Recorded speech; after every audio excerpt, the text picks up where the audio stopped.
সার, বিভিন্ন সময় আমাদেরকে বলা হয় যে সারের সামনে যেন লাল জামা পরে যাওয়া না হয় বা লাল কাপড় নাড়ানো না হয়, তাতে নাকি সার প্রচণ্ড উত্তেজিত হয়ে যায়, ক্ষেপে যায় এবং তাড়া করে।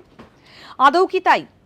আসল কথাটা হচ্ছে ষাঁড় বা এই ধরনের স্তন্যপায়ী যারা প্রাণী, তাদের লাল রং দেখার মতো ক্ষমতাই নেই। তাদের চোখের লাল রঙের যে রিসেপ্টর, তার অভাব রয়েছে।